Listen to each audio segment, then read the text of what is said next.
तो I think कि ये हमारे कल्चर में जो शादी का कॉन्सेप्ट है ना, टू बिगिन विद, वो सिंपल यही है कि बस घर वालों की मर्ज़ी से कर ली, फिर बच्चे हो गए, बच्चों को खिलाना है, बच्चों को दादी दादा को पकड़ाना है, विच इज़ ओके, बिल्कुल सही है। लेकिन आई थिंक कि वो विज़न की कमी है कि बच्चे कल को होंगे तो उनकी परवरिश कैसे करनी है। And there is so much to learn I think parenting में। पहले तो ये कि हालात और थे, बच्चे बड़े हमें बताते थे इस तरह करो तो हो जाता था, लेकिन दीज चिल्ड्रन आई से कि ये जनरेशन जी जो है, इनके एट्रीब्यूट्स, इनकी बायोकेमिस्ट्री, इट्स क्वाइट डिफरेंट। तो I think there are more challenges और समझना चाहिए कि ना किस तरह से इनको डील करना है। एनीवे हम फिर वहीं पेरेंट्स की तरफ आ रहे हैं। मैं आपके सामने कुछ ये ना, मैं एक आर्टिकल पढ़ रहा था कि यूथ टीनेजर्स के ही रिग्रेट्स कुछ लिखे हुए कि हमने अपनी टीन एज में क्या मिस्टेक्स की। तो ये एक टीनेजर ने ही लिखे हैं, मैं आपको वो पढ़ के सुनाता हूँ, इंशाल्लाह फिर इनको हम डिस्कस करते हैं। एक तो ये कि एडिक्शन टू सोशल मीडिया, उनका रिग्रेट है कि आई विश के मुझे कोई निकालता इस चीज़ से, क्योंकि I wasted a lot of time specially on Instagram pleasing others. तो ये उन्होंने कहा कि बड़ा शैलो, इसने मुझे बड़ा शैलो बनाया, इस चीज़ ने मेरी पर्सनैलिटी को। दूसरा जो है falling for the wrong person. अब ऑब्वियसली ये हम तो कहेंगे कि you shouldn't fall in the first place, लेकिन इनका एक रिग्रेट के falling for the wrong person, जैसे अटेंशन लेने आप कहेंगे तो गलत बंदे के हत्थे चढ़ गए। और हमारे पास काउंसलिंग केसेस आते हैं अरसलान भाई के females they want to leave since but their boyfriends are blackmailing them कि तस्वीरें आउट कर दूंगा। वो फियर की वजह से बेचारी जो है वो उसमें स्टक है। तो ये एक रिग्रेट, ठीक है ना। इसी तरह overthinking in the sense के what do people think about me, what do others think about me, ये एक बड़ा उनका रिग्रेट है कि इस पे मैंने अपनी बड़ा टाइम मैंने वेस्ट किया pleasing others, you know, I was living life according to what people wanted, ठीक है ना जी। ये हो गया। फिर ये कि वी मिसअंडरस्टैंड पेरेंट्स, बड़ा इंपॉर्टेंट और बड़ा रिफ्लेक्टिव ये इसमें पॉइंट है। समटाइम्स उन्होंने लिखा parents are really protective and we believe that they are actually jailing us, whereas the reality is that they are just being overprotective. They are concerned about us. तो ये कि हम parents को misunderstand कर जाते हैं और एट द एंड मैंने यही रियलाइज़ किया अकॉर्डिंग टू दिस पर्सन कि पेरेंट्स ही आपके साथ at the end of the day सबसे ज़्यादा जो है वो सिंसेयर होते हैं। And being too hard on oneself, ये इस सेंस में है कि यानी कोई एक चीज़ पकड़ ली तो फिर उस पर बहुत ज़्यादा उसके लिए ऑब्सेस हो जाना and damaging one self a lot. तो ये चंद एक रिग्रेट्स मैं सोच रहा था कि बड़े ज़बरदस्त और बड़े ऑथेंटिक हैं। इनको आई थिंक कि हमें बारी बारी डिस्कस करना चाहिए, starting from addiction of all sorts. एक तो ड्रग्स की अल्लाह माफ़ करे, फिर ये जो नया फितना आया अरसलान भाई, porn, it is destroying them literally.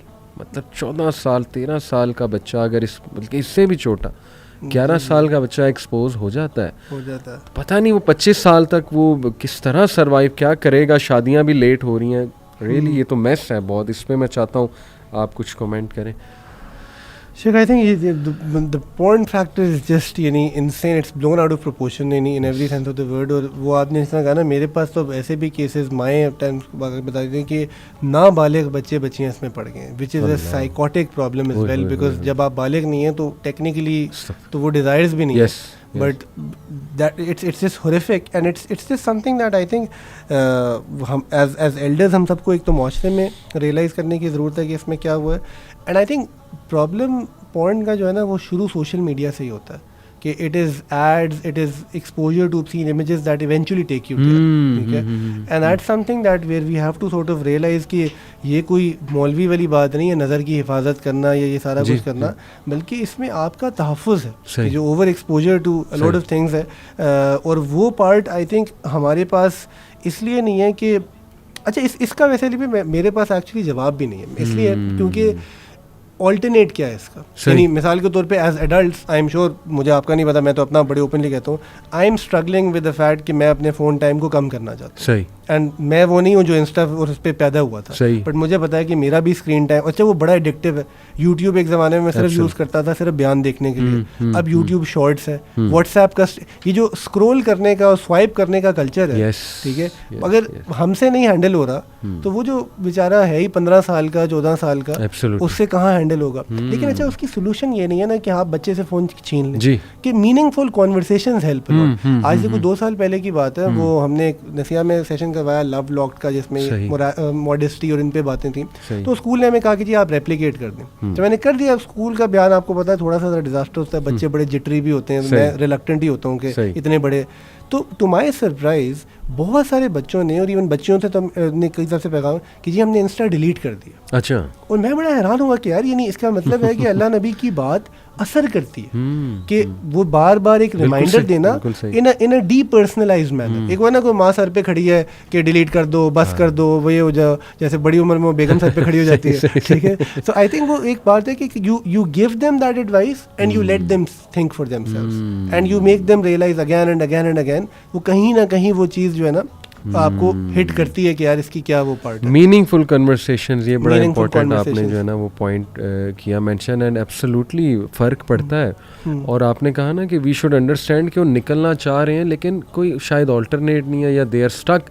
फिर सोशल प्रेशर भी बहुत ज़्यादा है, तो ऑल्टरनेट आई थिंक ये बड़ा अच्छा है कि ऐसे क्लब्स बने, ऐसे एवेन्यूज़ बने, एक तो स्पोर्ट्स के हवाले से, एक्टिविटीज़ के हवाले से, फिर डिस्कशंस हों वहाँ पे, यूथ को वहाँ पे ओपिनियन देने के लिए भी एक जगह मिले। तो ये हमारी भी कोशिश है अरसलान भी, अल्हम्दुलिल्लाह यूथ क्लब की भी, माशाल्लाह आप लोगों की भी है कि यूथ आएँ, साथ जुड़ें, उन्हें हम वॉलंटियर वर्क में इन्वॉल्व करें, सोशल वर्क में इन्वॉल्व करें। Many a youth have actually change their ways अल्हम्दुलिल्लाह, they have left addictions, they have found the purpose.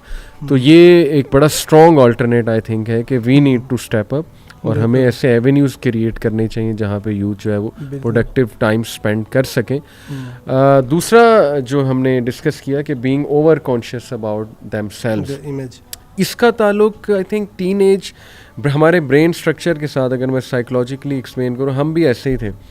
हमें हर वक्त कॉन्शियसनेस होती थी, how am I looking, how is opposite gender जो है वो हमें कैसे देख रहा है, और ये कि अपना फैशन भी करना, ये सारी चीज़ें it's part of the teen age. आपकी देखिए मैंने कोई हसीन सी तस्वीर किसी आई थिंक टॉक के उसमें या कहीं जी जी लंबे लंबे बाल, जाहिर है लंबे बाल रखना और फिर ये इस तरह की हरकतें, जाहिर है ये तो पार्ट ऑफ द पैकेज है।